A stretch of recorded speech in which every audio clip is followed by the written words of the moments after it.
Halo sobat semua, selamat datang kembali di channel Atika TV yang selalu membahas berita terbaru hari ini seputar Prabowo Gibran. Oh ya, sebelum Mimin bacakan berita, Mimin mohon kepada kalian semua untuk subscribe channel ini dan jangan lupa like dan komen. Oke, langsung saja kita mulai ke berita yang pertama. Ganjar Mahfud pastikan gugat ke MK, Timnas Amin perintah saksi tolak hasil pemilu. Pasangan Capres-Cawapres nomor urut 3 Ganjar Pranowo dan Mahfud memastikan akan mengajukan gugatan sengketa hasil Pilpres 2024 ke MK. Tim hukum TPN Ganjar Mahfud sudah menyiapkan gugatan ke MK dan akan disesuaikan dengan keputusan resmi KPU soal perolehan suara Pilpres 2024. Cawapres nomor urut 3, Mahfud menyatakan pekan depan ia akan bertemu dengan tim hukum TPN Ganjar Mahfud yang dipimpin Todung Mulya Lubis, untuk berkoordinasi soal gugatan ke MK. Untuk ke MK itu, struktur gugatan atau permohonan itu sudah jadi, tinggal mengisi datanya apa. Misalnya berdasarkan keputusan KPU tanggal sekian yang perolehan suara sekian, lalu gugatannya itu sudah jadi ke bawah, kata Mahfud. Mahfud mengatakan pihaknya memutuskan maju ke MK agar sengketa hasil Pilpres 2024 diselesaikan melalui jalur hukum.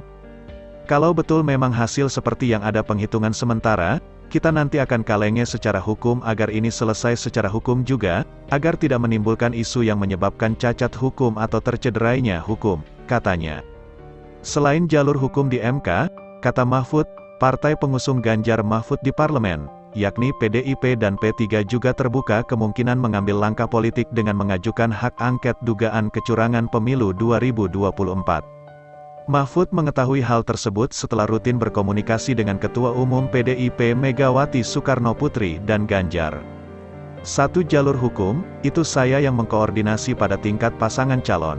Kemudian jalur politik, itu nanti, saya tidak ikut jalur politik, karena saya bukan orang partai, kata Mahfud. Di sisi lain Timnas Pemenangan Anies Baswedan Muhaimin Iskandar juga tengah bekerja menyiapkan hal teknis untuk mengajukan perkara dugaan kecurangan pemilu 2024 ke MK. Kami yang sedang menyelesaikan tugas di tim 01 ya bagiannya adalah menyiapkan hal teknis untuk perkara di Mahkamah Konstitusi nantinya, kata Ko-Kapten Timnas Pemenangan Anies Baswedan Muhaimin Iskandar Sudirman Said. Sudirman juga mengatakan pihaknya menginstruksikan kepada saksi paslon nomor urut 01 di seluruh wilayah Indonesia untuk menolak hasil pemilu 2024. Sehingga, proses hukum bisa dilakukan. Kita memberi instruksi kepada seluruh saksi di semua level untuk menyatakan menolak hasilkan. Itu artinya kan memang sikap kita akan menolak, kemudian akan menyampaikannya dengan pada proses-proses politik, ucap Ketua Institut Harkat Negeri, IHN, itu. Tim Hukum Nasional Amin, kata dia, terus bekerja mengumpulkan bahan-bahan untuk dibawa ke MK. Adapun bahan dan bukti yang nantinya dibawa ke MK kemungkinan juga bakal dijadikan bahan untuk mendukung hak angket dugaan kecurangan pemilu 2024 yang bergulir di DPR. Hak angket menjadi dominannya partai politik ya. Saya kira tiap partai politik punya pertimbangan, jelas dia. Sementara itu KPU juga sudah membentuk tim penyelesaian perselisihan hasil pemilihan umum. PHPU, Pemilu 2024. Tim khusus itu dibuat untuk menghadapi sengketa di MK. Afifuddin menjelaskan, tim penyelesaian PHPU itu terdiri dari tim internal di jajaran KPU dari tingkat pusat sampai kabupaten, kota dan tim eksternal yaitu kuasa hukum, lawyer. KPU juga melakukan identifikasi dan inventarisasi permasalahan hukum yang terjadi di tingkat kabupaten, kota dan provinsi, bahkan sampai ke level kejadian-kejadian di TPS, kata Afif. Ia menyebut KPU juga menyiapkan skema penanganan PHPU di MK dengan melakukan gelar perkara terhadap permohonan yang diajukan pemohon. KPU rencana akan mengumumkan keputusan perolehan suara Pilpres 2024 pada tanggal 20 Maret tahun 2024 mendatang. Pasangan Capres-Cawapres yang dinyatakan kalah oleh KPU diberikan waktu maksimal 3 hari setelah keputusan KPU untuk mengajukan sengketa hasil Pilpres 2024 ke Mahkamah Konstitusi.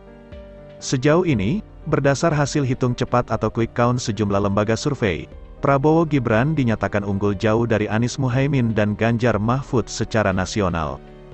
Prabowo Gibran bahkan mendapatkan suara sekitar 58%. Pilpres 2024 pun diprediksi satu putaran. Meskipun demikian, sejumlah pihak menyebut ada kecurangan dalam pemilu ini. Itulah berita yang pertama, Sekarang Mimin akan bacakan berita yang kedua. Kata tim pemenangan Prabowo Gibran, Sandiaga mengakui berada di pihak yang kalah.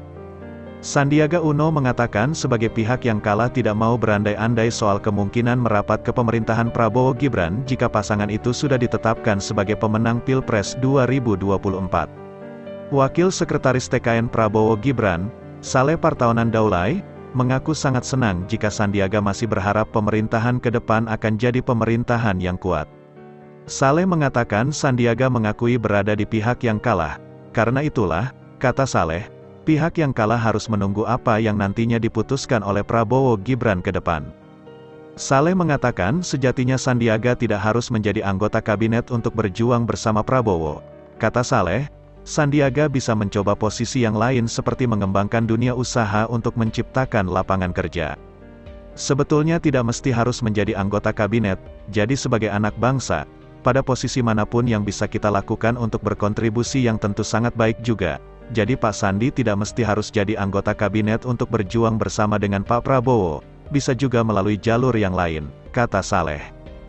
Katakanlah seperti sekarang Pak Sandi tuh kan terkenalnya sebagai pengusaha, jadi sebagai seorang pengusaha Pak Sandi tentu bisa mengembangkan dunia usaha membuka lapangan pekerjaan dan itu sangat bermanfaat bagi bangsa Indonesia, imbuhnya. Itulah berita yang kedua, sekarang Mimin akan bacakan berita yang ketiga. Soal hak angket, Anies, tak perlu buru-buru, kita tunggu saja prosesnya. Calon Presiden nomor urut 1, Anies Baswedan, berbicara mengenai hak angket DPR untuk mengusut dugaan kecurangan pada pemilu 2024. Anies menyebut, terkait hal ini tak perlu terburu-buru sebab waktu untuk mengajukan hak angket masih panjang. Yang terpenting, sambungnya, proses untuk menggulirkan hak angket terus berjalan. Menurut saya enggak ada yang perlu buru-buru hari ini. Kita tunggu saja prosesnya, kata Anies di kawasan Bintaro, Tangerang Selatan. Terpisah, Nasdem yang merupakan partai pengusung Anies Baswedan Muhaimin Iskandar menyatakan bakal mengajukan hak angket dugaan kecurangan pemilu 2024 setelah penghitungan suara secara manual atau real count dari KPU rampung.